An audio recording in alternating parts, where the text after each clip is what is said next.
গত কয়েক মাসে ভারতের ঝাড়খণ্ডে বিধানসভা নির্বাচনকে ঘিরে বাংলাদেশি অনুপ্রবেশকারীদের ইস্যুতে ব্যাপক প্রচারণা চালিয়েছে প্রধানমন্ত্রী নরেন্দ্র মোদী সহ বিজেপির একাধিক শীর্ষ নেতা। তারা ধারাবাহিকভাবে জনসভায় দাবি করেছেন বাংলাদেশ থেকে মানুষ বেআইনিভাবে ঝাড়খণ্ডে প্রবেশ করছে। তবে এবার কথিত অবৈধ অনুপ্রবেশকারী বাংলাদেশিদের নিয়ে সর্বোচ্চ নির্লজ্জতা দেখালো বিজেপি। সম্প্রতি নির্বাচনী প্রচারণার অংশ হিসেবে একটি ভিডিও তৈরি করেছে দলটি। এতে দেখা যাচ্ছে ঝাড়খণ্ডের একটি সাজানো গোছানো বাড়িতে বসে খাবার খাচ্ছেন ঘরটির বাসিন্দারা।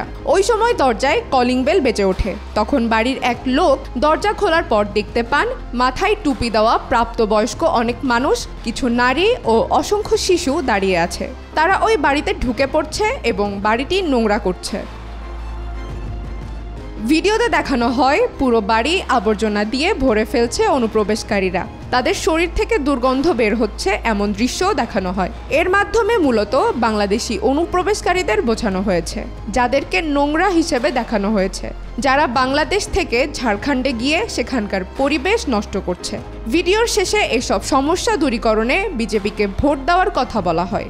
ভিডিওটি অত্যন্ত কুরুচিপূর্ণ হওয়ায় ভারতের নির্বাচন কমিশন এটি বিজেপির প্রচারণা থেকে বাদ দেওয়ার নির্দেশ দিয়েছে। তবে ভিডিও প্রকাশের পর সেটি সামাজিক মাধ্যম সহ বিভিন্ন জায়গায় ছড়িয়ে পড়ায় বিজেপির উদ্দেশ্য এরই মধ্যে হাসিল হয়েছে বলা যায়। ঝাড়খণ্ডে বাংলাদেশিরা অবাধে অনুপ্রবেশ করছে এবং তাদের বিরুদ্ধে ব্যবস্থা নিতে হবে এমন বয়ান দিয়েই নির্বাচনের প্রচারণা চালাচ্ছেন দেশটির প্রধানমন্ত্রী নরেন্দ্র মোদী সহ বিজেপির কেন্দ্রীয় নেতারা। রাজ্যটিতে বাংলাদেশিদের অনুপ্রবেশ নিয়ে এখনও সুনির্দিষ্ট কোনো তথ্যই দিতে পারেনি ভারতের স্বরাষ্ট্র মন্ত্রণালয়। বাংলাদেশিদের বিরুদ্ধে কুরুচিপূর্ণ প্রচারণা চালিয়ে ঝাড়খণ্ডের নির্বাচনে বিজেপি কতটা ফায়দা নিতে পারে সেটিই এখন দেখার বিষয়।